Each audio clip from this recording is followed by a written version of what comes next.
This is the reason why I love NYC. NYC has the most weirdest going on, and Atlanta just keeps up with. I think the people from the NY moved down to Atlanta, so they're in Atlanta now. And but Atlanta has some weirdest stuff, just like NYC.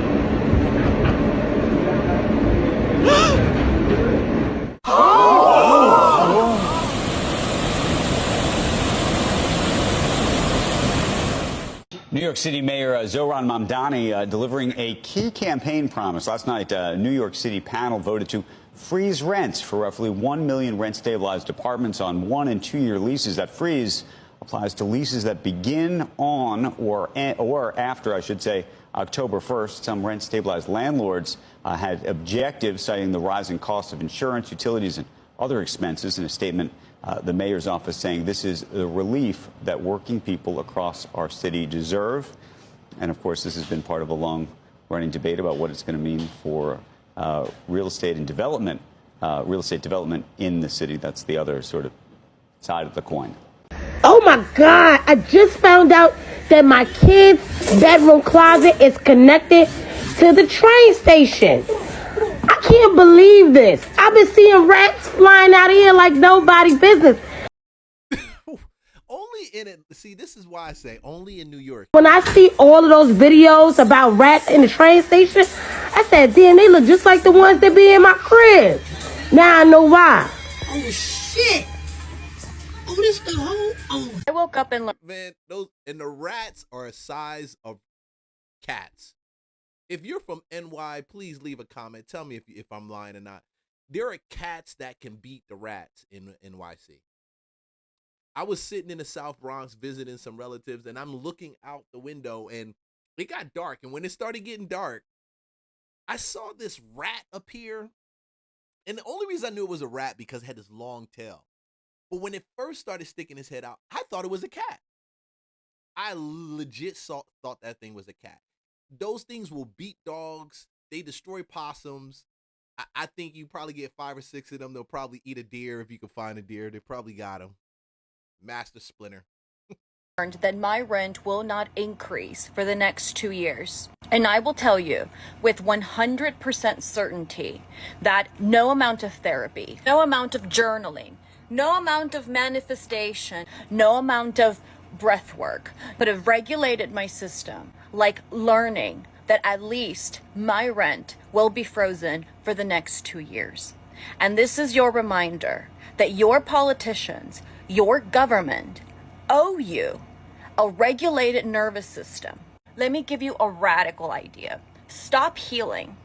The entire self-help industry in the United States, for the most part, not all, it is a distraction to take away from the fact that our governments, all of these systems are dysregulating us, and instead we're here internalizing it. And I will tell you that the simple fact of knowing that my rent is frozen for the next 2 years has done more for my nervous system than the last 4 years of trying everything to feel better. You gotta be kidding me. Listen, you believe that they're responsible for your nervous system. Sis is off the chain. She's wrong. And that's a big part. Like, a lot of people keep leaving their peace and their nervous system to what the government says or doesn't say, does or doesn't do. And I can't deal with that, man. I don't know who's worse, Seattle's mayor or New York's mayor. Things that I have learned when it comes to politics and economic infrastructure that affects municipalities. Municipalities is what you call towns and small cities. When corporate titans like Amazon and Starbucks are headquartered in your municipality, and there's chatter and talk about them moving, not only moving their headquarters, but moving all of the jobs that is sustaining and supporting the economic infrastructure of that municipality. Whenever a corporate titan is about to greatly affect the economy, the overall economy of that municipality, as a mayor, you need to sit down and have a conversation, right? You need to sit there and find a happy middle for the best interest of your municipality, and then something that will appease that corporation, right? Katie Wilson, Seattle's mayor, this bitch done really lost her fucking mind, right? And whenever people are having conversations about taxing the rich or all of this bullshit, that right there signals to me you don't have a fucking clue how economy works. You don't have a clue how an institution like Amazon or Seattle's Coffee or Starbucks can greatly, greatly affect the economy of your town or city. Unlike the federal government, where you could just print money whenever you're at a deficit in your budget, a state and a town cannot. Whatever your budget is, that's your budget. And if you go over your budget, if you are in a deficit, you are about to fuck your municipality. I have made mention of this in previous videos, and then people try to fight me in the comment section, which I don't argue with people. I don't argue with ignorant motherfuckers who cannot read and don't understand economics. Democratic socialism, if you break the two words down, and I'm really pissed at Alexandria Ocasio-Cortez for this bullshit, because she was the stupid bitch that first got elected under that damn title, right? The whole purpose of democratic socialism is socialism cannot make money. You can't. As a business owner, whatever income that I make goes straight to the government. The only money that I can keep for myself is just enough to keep my business running. I am not allowed to have a profit. You can't own shit. You cannot own property as an individual. It all goes to the state, aka the government. Okay, so a lot of people advocate for democratic socialism. I'm going to tell you, I know a little bit about democratic socialism. I know enough about socialism, but not so much about democratic socialism. But you got to tell me, if you're a democratic socialist and you own a business, do you get to keep your profits? Does it go to the government and you keep as much as you need to live? If you're a democratic socialist or you believe that in those policies and you've seen those policies, you've studied it, leave a comment, let me know. I'm very curious. I'm very curious. The democratic aspect of it is they want elements of capitalism where people are making money and then they tax the fuck out of them. And this is why you have cities like Seattle and New York where major corporate titans are like, oh, really? So we're already paying $1 billion in taxes. And then on top of that, we are creating economic infrastructure by creating jobs. Those individuals who have jobs are paying taxes. We are solving a problem for the government, which offsets the budget that the government has to pay. And you want to tax it some more? Oh, baby, that's okay. I'm out. Peace. You figure it out on your own. And this is where a lot of motherfuckers are getting it twisted. And so you know who it ends up hurting? Residents of those municipalities.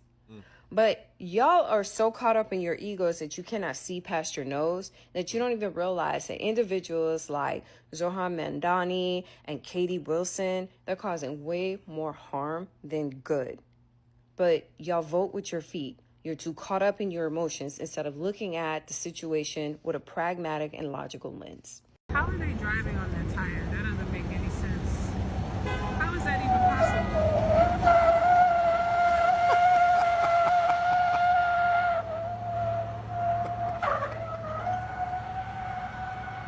Oh, It's a rent freeze. oh, snap. That's crazy. Living in New York, in my opinion, you're going to pay to play to live within that metropolitan. Not free rent. Oh, I honestly think some people oh, so it's not free rent, but it's discounted rent. not free rent. I honestly think some people are misunderstanding what a rent freeze means. Some seem to think it means free rent when in reality it just means rent increases are paused for a period of time. I've even heard claims that a rent freeze means no rent has to be paid for 2 years, which isn't how it works at all. So, what happens after the freeze ends? Landlords may adjust prices again.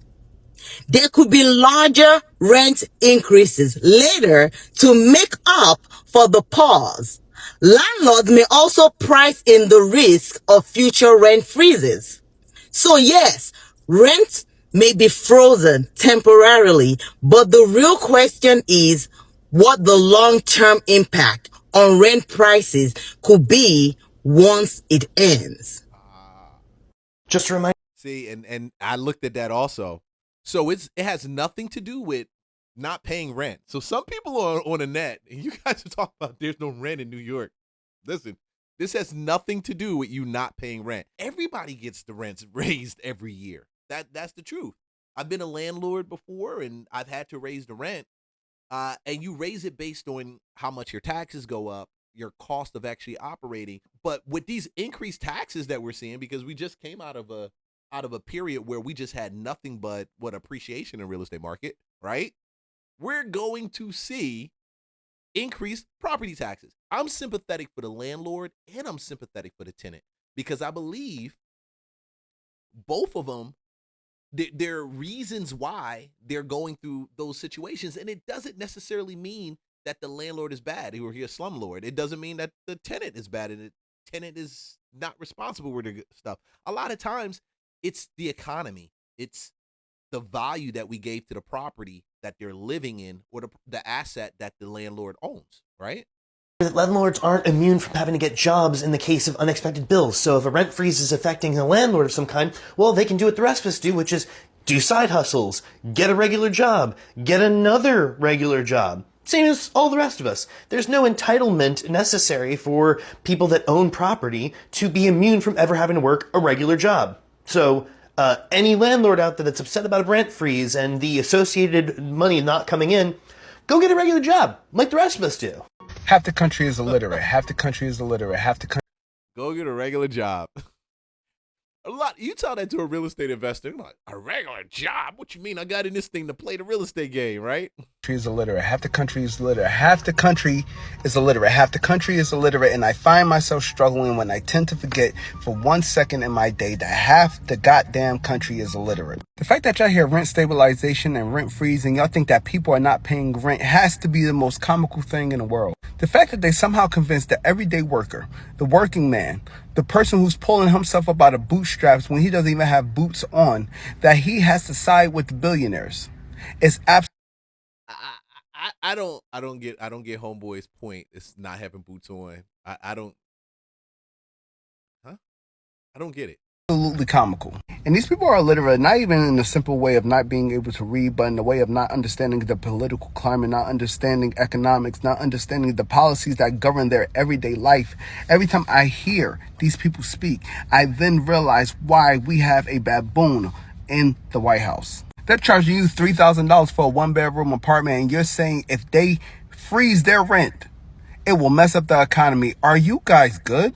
And people always say, no, these are just bots. These are just bots. There's no way people really think about this. They convinced poor people in the South to fight a war to own slaves when they were too poor to be able to ever own slaves in their life. Trust me, these people are real. Do you understand that the people that they are freezing this rent still have to pay rent? Do you understand that the people that are owning these apartments and buildings, they are making billions, $100 million. Just put this math together. $100 million could leave their account right now and they would not go into financial hardship. What? Crazy. Listen. I don't know where he got this from. Not everybody who owns real estate in New York is a billionaire. Matter of fact, there's a lot of people that inherit real estate from the previous generation. Because you got people in New York that lived in New York for generations. And those brownstones, Their parents owned those brownstones and they inherited those brownstones. If they choose not to live in the city, then most of the time they're moving out of the city and they're renting the place. Those are not the ones that are, I would say, billionaires at all. Nowhere near it. They're probably a millionaire, I would say, because the Browns, depending on how they inherited that brownstone and if they have a mortgage on it, probably on paper, but very rarely is it like they're billionaires. Now, we got to also look at it.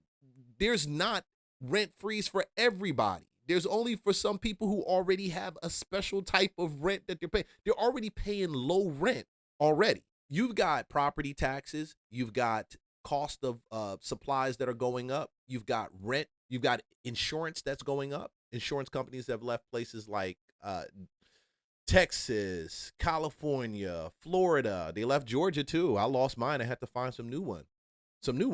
And when you find a new one, they're not going to be as cheap as your previous one. They're probably going to be more expensive, more than likely more expensive. So you can only do business in New York under certain conditions. So you don't have all the insurance companies that you would normally have through that some of the other states get the benefit from, because New York is very specific. If that is the case, yes, it can actually it can mess up the whole economic flow of things. It can. I'm not saying that the rent prices aren't high. I'm not even saying that they're not artificially high. What I am saying is that I don't know how much the owners are taking home and how many of them are actually billionaires to do something like that. That's weird to me.